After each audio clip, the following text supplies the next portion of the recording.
A paz do Senhor para os irmãos, iniciando mais uma aula temática da Escola Bíblica Dominical, com aquela preocupação de apresentar subsídios complementares das nossas aulas bíblicas dominicais.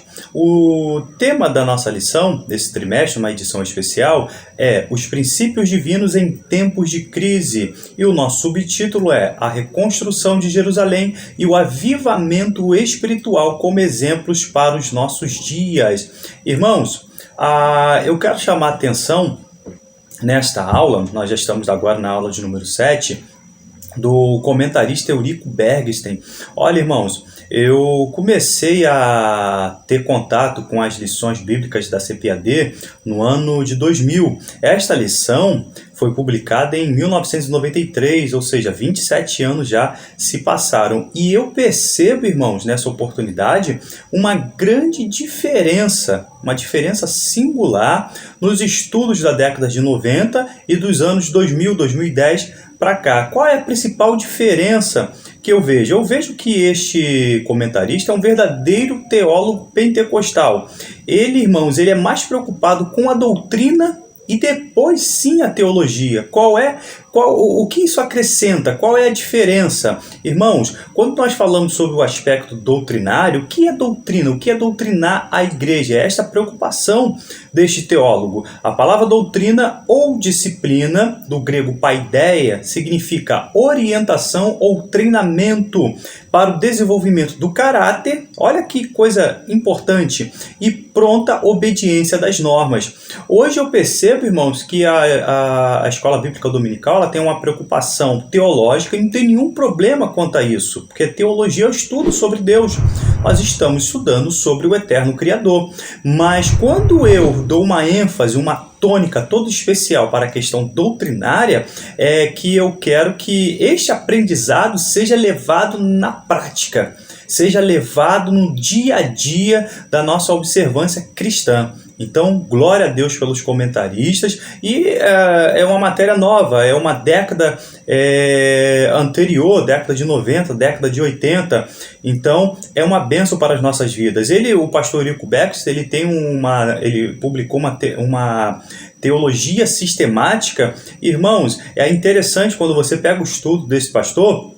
Em alguns momentos ele dá uma pausa no seu próprio livro, ele começa a glorificar a Deus, parece que ele está pregando a santa palavra. Então, glória a Deus pelos ensinadores que passaram pela Assembleia de Deus.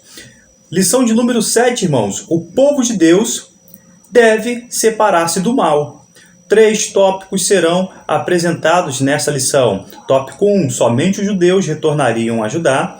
Tópico 2, os judeus não aceitaram a ajuda dos samaritanos. E tópico 3, Deus exige santidade do seu povo. Quarto e último tópico, devemos manter uma vida de separação do mal. O título da lição, o povo de Deus deve separar-se do mal, se apresenta, irmãos, de que forma que nós devemos nos separar do mal. Olhe a capa da lição, ela é bem sugestiva. Nós temos ali, parece que é uma reunião dos santos, e eles estão ali orando, e já está aí a primeira resposta de como o povo de Deus deve separar-se do mal, e também a Bíblia Sagrada no centro desta reunião de oração. Então vejam, oração e leitura da palavra não pode se desassociar da vida cristã num todo. Desta maneira nós vamos conseguir se separar de todo o mal e buscar a santidade diante de Deus. A leitura bíblica em classe, irmãos, Esdras, capítulo 2, versículo 59 e até o 62, capítulo 4, versículo 2 e 3, capítulo 6, versículo 2 e 4. O texto áureo, para que você possa participar de todo esse estudo, se encontra em 2 Coríntios, capítulo 6, versículo 17. Diz assim um texto: pelo que sai do meio deles e apartai-vos, eu vou destacar esta palavra, diz o Senhor, e não toqueis nada imundo, e eu vos receberei. Então, 3 palavras eu destaco nesse texto áureo: apartai-vos, imundo e recebereis. A palavra apartai-vos, está aí o formato grego dela, quer dizer afastar-se por meio de fronteira, de uma forma figurada, é limitar. Ou seja, a nossa vida cristã, ela tem um limite fronteirista. De que forma? Isso numa esfera espiritual. O crente é diferente. O crente não pode ir em todos os lugares. E se for, ele não pode se contaminar. Imundo, a palavra imundo, ó, e não toqueis nada imundo. Tá aí também o verbete grego. Lembra do cerimonial da lei judaica? É uma tipologia que se aplica perfeitamente à igreja. O crente também, ele não pode tocar nada imundo. É a vida de santidade que Deus exige da sua santa igreja. E a palavra também recebereis, quer dizer, referindo-se a Deus que reúne os exilados de Israel na sua própria terra. Então, eu me apartei, eu não toquei nada imundo, só assim são as bênçãos condicionais. Existem condições que eu tenho que observar para servir esse Deus trino e eterno. Qual é? E nesta referência o apóstolo Paulo explica muito bem. Olha, e só assim ele vai nos receber. A verdade prática diz assim: o mundanismo na igreja corrompe os bons costumes e extingue a santidade. Então vejam, isso é doutrina. Toda vez que nós falamos sobre santidade, é a aplicação doutrinária para a igreja. A santidade é a exigência de Deus. Irmãos, seguir a paz com todos e a santificação, sem a qual ninguém verá o Senhor. Esta lição é interessante, irmãos. Os irmãos vão observar que a cronologia não foi obedecida. Lembram, na última lição, se nós observarmos, já apresentei para os irmãos a Bíblia cronológica, já falei aqui neste canal, nesses vídeos, mas a cronologia não é obedecida. Por quê? Porque o pastor Eurico Bergster, ele está preocupado em fazer uma apresentação de estudo de casos. Agora parece que ele volta a mais de 100 anos, em comparação com a lição anterior, porque a leitura bíblica em classe que nós fizemos foi narrada em Esdras capítulo 2. Então observem, retornamos. Por quê? Um assunto, e é interessante, um assunto que não é normalmente apresentado, irmãos. Hoje nós vamos falar sobre cronologia. Olha que interessante. Então, por isso eu quero destacar aqui a perícia deste comentarista. Irmãos, então, mais uma vez, não estamos obedecendo a cronologia, parece que nós retornamos, regredimos, mas se aplica este assunto para Israel e também, principalmente, para a Igreja do Senhor. O tópico 1 diz assim, somente os judeus retornariam a Judá. Irmãos, para uma pessoa ser considerada apta para fazer parte do grupo que iria transferir-se para Jerusalém, exigia-se que desse prova de sua linhagem, que provasse ser realmente de Israel. Na primeira triagem foram excluídas 652 pessoas. Depois que saiu o edito do rei persa Ciro, fizeram ali um levantamento se aquelas pessoas conseguiriam comprovar a sua nacionalidade, se realmente eles eram judeus. E nesta primeira leva vieram 50 mil judeus. Em comparação do número que existia na época, foi a minoria que preferiu sair das suas casas, de toda a sua convivência ali em Babilônia, de toda a sua estruturação, para vir para uma terra desolada. Então, vir para Jerusalém, preferir estar em Jerusalém, era uma questão de fé. Mostrava-se ali que aquelas 50 mil pessoas não tinham apego material. Mas isso não quer dizer que, chegando aqui em Jerusalém, logo que eles chegaram e viram a cidade totalmente destroçada, eles tiveram muitas dificuldades e foram necessários repetidos avivamentos da parte de Deus para que eles pudessem completar aquela obra. Eles tinham uma missão, qual era? Reconstruir o templo. Eles tinham uma missão, reconstruir a cidade. Para quê? Qual era o objetivo disso? É porque a chegada do Messias era iminente. Então, esse era o objetivo. Irmãos, abra sua Bíblia em Êxodo, capítulo 12, versículo 38. Diz assim: subiu também com eles um misto de gente, ovelha, gado e muitíssimos animais. E observe que Zorobabel, o governador da época, estava preocupado de não subir mistura de povos, porque eles sabiam que as nacionalidades diferentes, as diferentes religiões iriam fazer com que Israel mais uma vez se desviasse dos caminhos do eterno Deus, aprendendo as suas culturas e suas religiões. A leitura da genealogia, irmãos, olha que coisa maravilhosa. Às vezes, quando nós estamos fazendo nosso devocional, quando nós nos empenhamos em ler a Bíblia toda, quantos aqui que estão me assistindo já leram a Bíblia toda, mais de uma vez? E parece que quando nós chegamos na questão das genealogias, às vezes dá uma canseira nas vistas, não é verdade? Mas essas genealogias são importantes. Irmãos, olha que coisa linda, que interessante. Um irmão, na sua simplicidade, quando ele ganhou a oportunidade, ele leu, vou contar aqui um testemunho, ele leu a parte da genealogia de Cristo em Mateus 1. E ele começou a sua leitura, livro da geração de Jesus Cristo, filho de Davi, filho de Abraão. Abraão gerou Isaac, Isaac gerou a Jacó, e Jacó gerou a Judá e seus irmãos, e Judá gerou a de Tamar, a Pérez e a Zera, e Pérez gerou a Esrom, Esrom gerou Arão, e segue-se aí a lista genealógica. Irmãos, vejam só como o Espírito Santo trabalha no meio da igreja.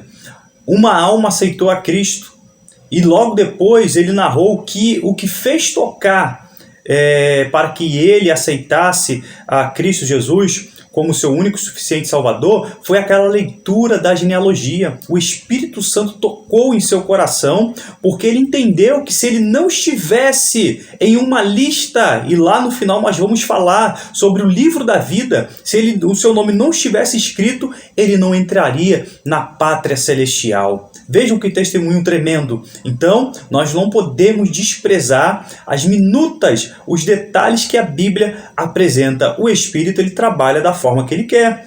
Em outras oportunidades, em outras aulas anteriores, nós falamos sobre quando Deus cobra de Zorobabel. Olha, Zorobabel, não por força e nem por violência, outra tradução vai dizer, nem por poder, mas segundo o meu Espírito.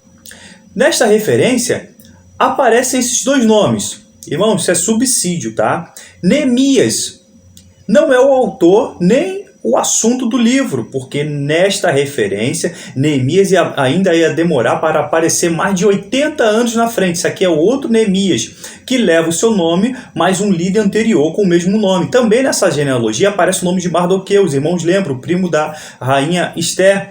Como Neemias provavelmente não era o primo de Esther, mas um outro homem que tinha o mesmo nome.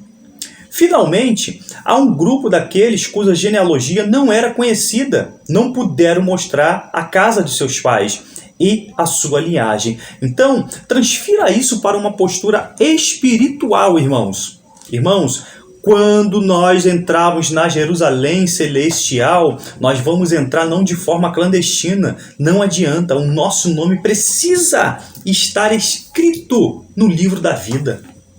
E quem é que escreve este nome? O próprio Deus. Quando nós aceitamos a Cristo como Salvador, nós temos a garantia de ter o nosso nome escrito neste livro. Observe que não é uma questão meritória. Não fazemos nada para merecer de ter o nosso nome escrito ali, mas nós temos que confiar na salvação em Cristo Jesus. O salvo não faz nada para ser salvo, basta crer. Crer em Jesus e será salvo tu e a tua casa. É notável que o número de levitas era muito pequeno, somente 64, se comparado com os 973 sacerdotes que se apresentaram.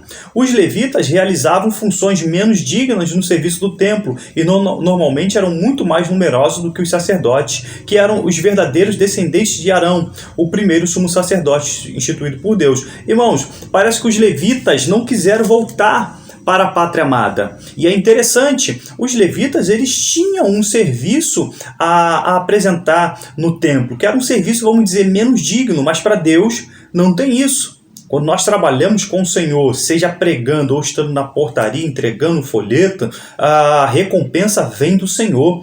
E os levitas, somente 40 se apresentaram, em comparação de quase 1000 sacerdotes. Agora, interessante, pode-se supor que não houve esperança por parte de Tatenai, nem de Dário. Quem são esses?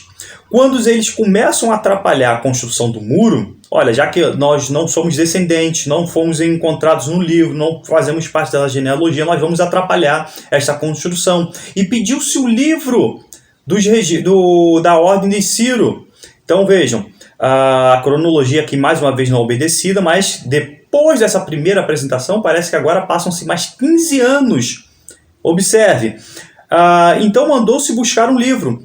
Mas quando buscaram, ele foi finalmente encontrado não na Babilônia ou em Suzã, que normalmente ele deveria estar, mas em Aquimetá ou Ecbatana, a capital da Média, onde o imperador costumava passar os meses de verão.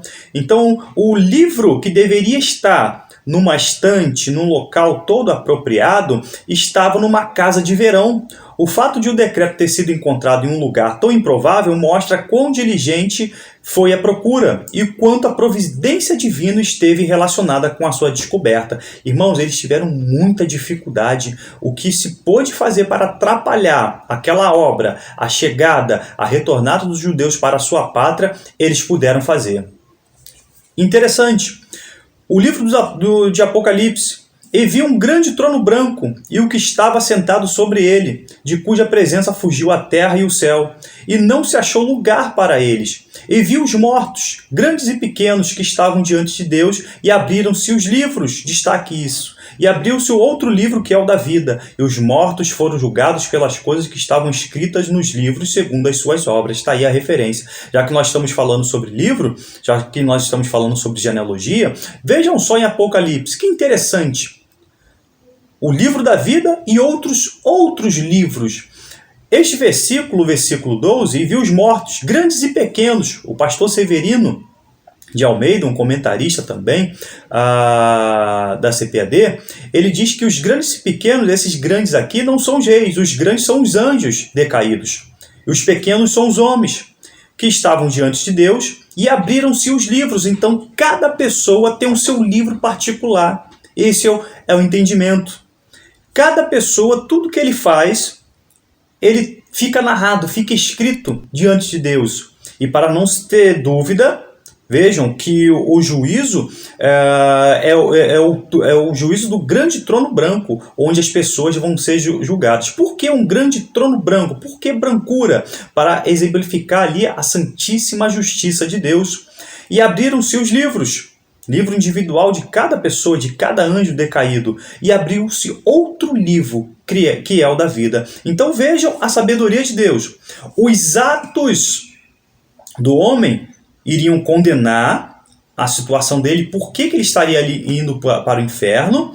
E para não se ter dúvida, outro livro, que é o livro da vida, se não se encontrasse, ele também só para ratificar que ele não era para entrar nas moradas celestiais. Irmãos, que nós possamos ter a preocupação de guardar a santa palavra de Deus e sempre lembrando, a escola dominical é a igreja reunida, ensinando enquanto evangeliza e evangelizando enquanto ensina. Amém.